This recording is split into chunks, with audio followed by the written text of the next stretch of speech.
আসসালামু আলাইকুম ওয়া রাহমাতুল্লাহ। প্রিয় চতুর্থ শ্রেণীর শিক্ষার্থীরা, তোমাদের গণিত বইয়ের 94 পৃষ্ঠার 3 নং যে খালি ঘরের সংখ্যাগুলো নির্ণয় করো, এখানে 12টি অঙ্ক আছে। এই 12টি অঙ্ক আমি সমাধান করে দেখাবো। তো চলো দেরি না করে শুরু করা যাক। 1/3 সমান খালি ঘর বাই 6। তো দেখো, এই অঙ্কটা আমরা যেহেতু সমান চিহ্ন আছে, আমি এর বা দিয়ে সমাধান করব। হ্যাঁ, বা এখানে আর গুণ করব। এই খালি ঘরের সাথে 3 গুণ করব, এই খালি ঘরের সাথে 3 গুণ করব, আর 1-এর সাথে 6 গুণ করব। তো যেহেতু খালি ঘরের মানটা আমাদের বের করতে হবে, তো আমি প্রথমে লিখব খালি ঘর গুণ 3 সমান 1 গুণ 6, 1 গুণ 6, বা খালি ঘর সমান এই যে 1 গুণ 6 উপরে লিখব, আর এখানে যে 3 গুণ আকার আছে এটা ভাগ হবে, তাহলে এই পাশে এসে ভাগ হয়ে যাবে। এখন এটা কাটাকাটি করো, কাটাকাটি করলে দেখো 3-একে 3, 3 দুগুণে 6, নিচের 1-এর কোনো ভ্যালু নাই, তাহলে 1 গুণ 2, 1 গুণ 2 মানে কত? 2। সুতরাং খালি ঘর সমান 2, অর্থাৎ এই খালি জায়গাতে খালি ঘর যেটা এখানে 2 হবে। এটাই হলো অ্যান্সার। এরপর দেখো 2 নম্বর কি আছে? 3/7 সমান খালি ঘর বাই 28। একই নিয়মে তাহলে খালি ঘরের সঙ্গে 7 গুণ হবে, খালি ঘর গুণ 7, 3 গুণ 28। তো খালি ঘর গুণ 7 সমান 3 গুণ 28, বা খালি ঘরটা রেখে দিব, আর 7 এখানে গুণ আকার আছে, এর ওই পাশে গেলে ভাগ হবে, সমান 3 গুণ 28 উপরে, আর এই 7 হবে নিচে। তো এখন এটা কাটাকাটি করো, দেখো 7-একে 7, এটাকে ভাগ করো, 7 দিয়ে 28কে ভাগ করলে 4 হবে, 4-7 28। তো নিচের 1-এর দাম নাই, এই 3 আর 4 গুণ করব, 3-4 কত? 12। সুতরাং খালি ঘর সমান 3 গুণ 4, 3-4 12। এটাই হলো আমাদের 2 এর উত্তর। তো বন্ধুরা দেখো, 4 নং কিন্তু খালি ঘরটা নিচে আছে। হ্যাঁ, সমস্যা নেই, তোমরা এভাবেই করবা। এই 4-এর সঙ্গে খালি ঘর গুণ হবে, আর এই 5-এর সঙ্গে 12 গুণ হবে, মানে এইভাবে 4 গুণ খালি ঘর, 5 গুণ 12। তো খালি ঘর যেহেতু আমাদের খালি ঘরের মানটা বের করতে হবে, তো খালি ঘরটা আমি আগে লিখলাম খালি ঘর গুণ এই 4 সমান 5-এর সঙ্গে 12 গুণ, এই 12 গুণ 5, বা দেখো খালি ঘরটা রেখে দিব, আর 4 ওই পাশে যায় ভাগ হয়ে যাবে, তাহলে 12 গুণ 5 উপরে হবে, আর এই 4 নিচে। দেখো 4-একে 4, 3-4 12, তাহলে নিচে 1-এর দাম নাই, উপরে কি আছে? 3 গুণ 5, 3 গুণ 5 মানে 15। সুতরাং খালি ঘর সমান 15, আর এটাই আমাদের 4-এর উত্তর। এবার 5 নাম্বার কি আছে? 2/9 সমান 16 খালি ঘর। একই নিয়মে করবে। তো দেখো, এই খালি ঘর গুণ 2, 9 গুণ 16, খালি ঘরটা আগে লিখলাম, খালি ঘর গুণ 2 সমান 9 গুণ 16, বা খালি ঘরটা রেখে দিব, আর এই 9 গুণ 16 উপরে হবে, আর এই 2 হবে নিচে। কাটাকাটি করো, 2-একে 2, 8 দুগুণে 16, 9 গুণ 8, 9 গুণ 8 মানে 8 9 72। সুতরাং খালি ঘর সমান কত পেলাম? 72। অর্থাৎ খালি জায়গাতে এই যে দেখো এখানে 72 হবে। ঠিক আছে। এবার 6 নং কি আছে? 5/8 সমান 30 খালি ঘর, বা এখানে দেখো 5 গুণ খালি ঘর, তাহলে খালি ঘরটা আমি আগে লিখলাম, খালি ঘর গুণ 5, 8 গুণ 30,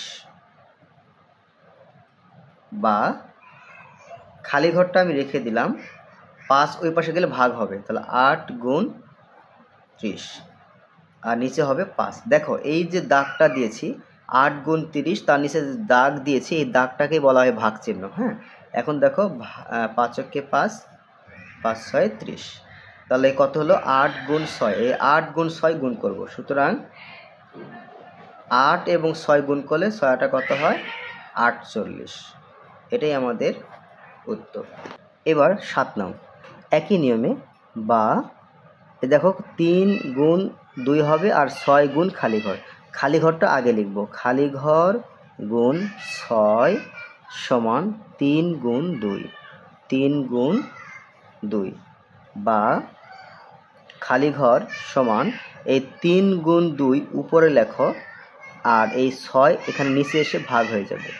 এবারে কাটাকাটি করো, দেখো 3 কে 3, 3 দুগুণে 6, আবার এই 2 আর এই 2 কেটে গেল, তাহলে কি থাকলো 1 হবে। হ্যাঁ, সুতরাং এখানে খালি ঘরের মান কত হবে 1। উত্তর কেন, দেখো লবেও 1 আছে নিচেও 1 আছে, তার মানে 1 হবে। লব হর কেটে গেল, শুধু অ্যান্সার 1 পেলাম। এবার 8 নং, 8 নং কি আছে 12/20 সমান খালি ঘর বাই 5 বা এখানে খালি ঘর গুণ 20, তাহলে খালি ঘর গুণ 20 সমান 12 গুণ 5, 12 গুণ 5 বা দেখো খালি ঘরটা রেখে দিব আর 20 এখানে গুণ আকার আছে, এটা ওই পাশে গেলে ভাগ হবে। তো 12 উপরে, 12 গুণ 5 উপরে হবে আর এই 20 হবে নিচে। আমি আবার বলতেছি, এই যে 12 গুণ 5 তার নিচে যে দাগ দেওয়া হয়েছে এই দাগটাকে বলা হয় ভাগ চিহ্ন। এখন দেখো কাটাকাটি করো, 5 × 5 4 × 5 = 20, 4 × 4 3 × 4 = 12। সুতরাং খালি ঘর সমান কত পেলাম, দেখো উপরে আছে কত 3 গুণ 1 মানে 3, আর নিচে 1 এর কোনো ভ্যালু নাই, 3 হবে। এটার উত্তর কত হবে 3। আশা করি বুঝতে পেরেছো। বা দেখো তাহলে এখানে খালি ঘর গুণ 36 সমান 28 গুণ এই হলো 9 বা খালি ঘরটা রেখে দাও সমান এই 28 গুণ 9 উপরে হবে, এই 36 নিচে হবে। মানে কাটাকাটি করো, 9 কে 9, 4 নং 36, দেখো 4 কে 4, 4 × 7 = 28। তাহলে এখানে পেলাম কত, শুধু দেখো 7 আছে, 7 গুণ 1 মানে 7, আর নিচে 1 এর কোনো ভ্যালু নাই, তার মানে কত হবে 7। সুতরাং খালি ঘর সমান 7, এটাই আমাদের 9 এর উত্তর। এবার 33 নং দেখো, সবগুলো অঙ্ক একই নিয়মে, আরেকটা নিয়মে করা যায়, আমি এই নিয়মটা করালাম। দেখো খালি ঘর গুণ 33, খালি ঘর গুণ 33 সমান 66 গুণ 1, 66 গুণ 1 বা আমি খালি ঘরটা রেখে দিলাম, এই 66 গুণ 1 উপরে হবে আর 33 নিচে হবে।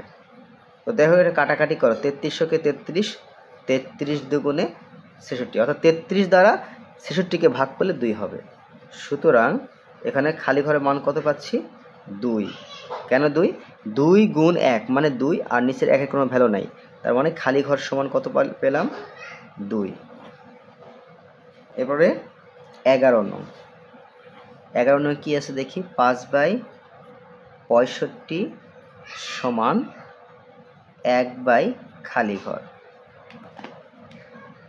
ওকে, তাহলে বা দেখো খালি ঘর গুণ 5, খালি ঘর গুণ 5, 65 গুণ 1, 65 গুণ 1 বা খালি ঘরটা রেখে দিব, 5 ওই পাশে গেলে ভাগ হয়ে যাবে। কেন ভাগ হবে, 5 কিন্তু গুণ আকার আছে, এটা ওই পাশে গেলে ভাগ হবে। তাহলে 65 গুণ 1 উপরে আর এই 5 নিচে হবে। দেখো 5 × 5, 5 দিয়ে 65কে ভাগ করলে হবে 13, 5 × 13 = 65। সুতরাং খালি ঘর সমান 13 পেলাম, এটাই আমাদের 11-র উত্তর। তো বন্ধুরা আর একটা অঙ্ক আছে 12 নং। দেখো 12 নং কি আছে, 12 নং হলো 12 আর নিচে কত 54 সমান উপরে 2 নিচে হলো খালি ঘর, এরকম দেওয়া আছে। তো দেখো একই নিয়মে আমরা করব, বা খালি ঘর গুণ 12, যে খালি ঘর গুণ 12 আর 54 গুণ 2, 54 গুণ 2, বা খালি ঘরটা আমি রেখে দিলাম 54 গুণ 2 উপরে হবে আর এই 12 হবে নিচে। ঠিক আছে, তো দেখো আমি 2 দিয়ে কাটাকাটি করি, 2 একে 2, 6 দুগুণে 12, 6 কে 6, 6 দ্বারা 54কে ভাগ করলে কত হবে? 6 নং 54, 9 হবে, 6 নং 54। দেখো সুতরাং খালি ঘর সমান কত? 9 পেলাম। তো এটাই আমাদের উত্তর। তো শিক্ষার্থী বন্ধুরা, যদি ভিডিওটি ভালো লাগে অবশ্যই সাবস্ক্রাইব করবে।